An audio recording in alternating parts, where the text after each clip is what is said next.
ایک صاحب معلوم کرتے ہیں کیا ہندوستان دارالحرب میں شامل ہے یا نہیں؟ بسم اللہ الرحمن الرحیم۔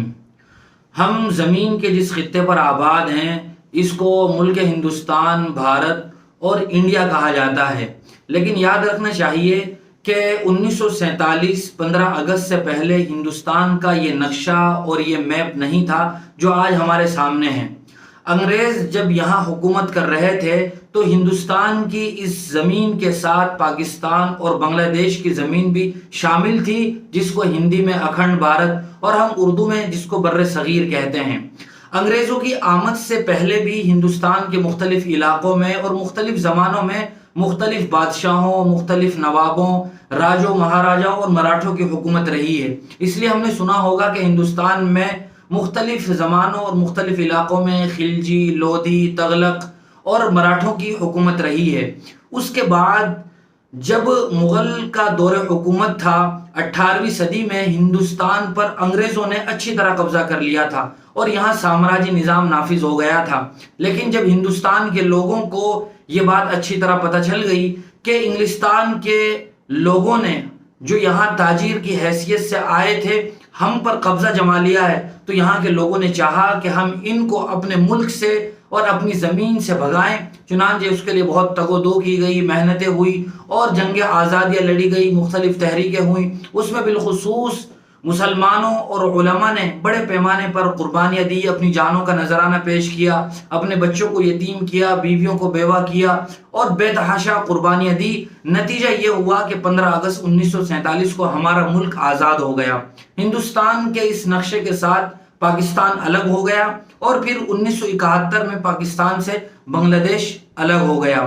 1947 کے بعد ہندوستان کا آئین اور سمویدھان مرتب ہونا اور بننا شروع ہوا۔ چنانچہ 26 جنوری 1950 کو ہمارا ملک کا ایک آئین اور سمویدھان بن کر تیار ہوا، جس کو امبیڈکر صاحب نے اور ان کے ساتھ پوری ایک جماعت نے مل کر تیار کیا، جس کو ہم آئین ہند اور ہندوستان کا سمویدھان کہتے ہیں۔ اور ہندوستان ایک جمہوری ملک ثابت ہوا۔ ہندوستان میں بعد میں پھر سیکولر کی شکل بھی بڑھا دی گئی کہ ہندوستان یہ سیکولر کنٹری ہے۔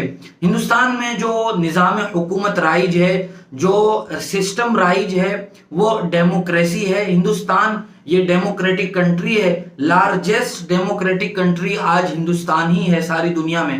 یہاں جو نظام ہے، اس نظام کے تحت ہر قبیلے، ہر مذہب، ہر برادری کے لوگوں کو آزادی حاصل ہے۔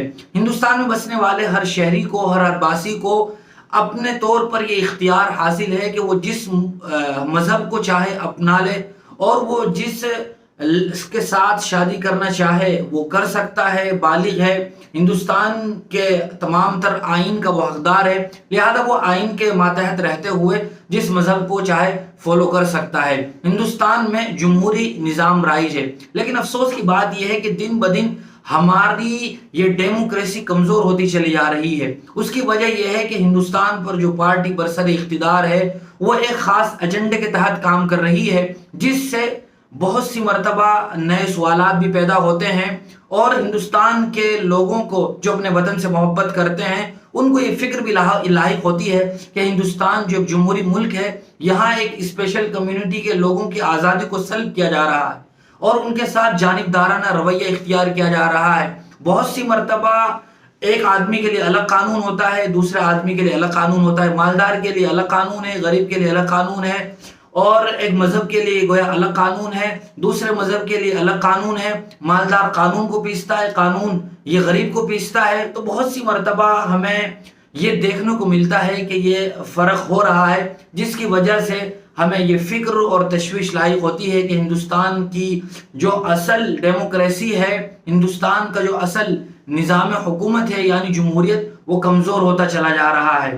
ہندوستان یہ دارالجمہوریہ ہے۔ بہت سارے لوگ یہ سوال پوچھتے ہیں کہ ہندوستان دارالحرب ہے۔ نہیں، بلکہ ہندوستان یہ دارالجمہوریہ ہے۔ یہاں ہر مذہب والے کو پوری طرح آزادی حاصل ہے، مسلمان بھی اپنے مذہب پر چل سکتے ہیں۔ یہ بات الگ ہے کہ بہت سی مرتبہ طرفداری اور جانبدارانہ رویہ ہمیں دیکھنے کو ملتا ہے، جس کی وجہ سے سوالات پیدا ہوتے ہیں۔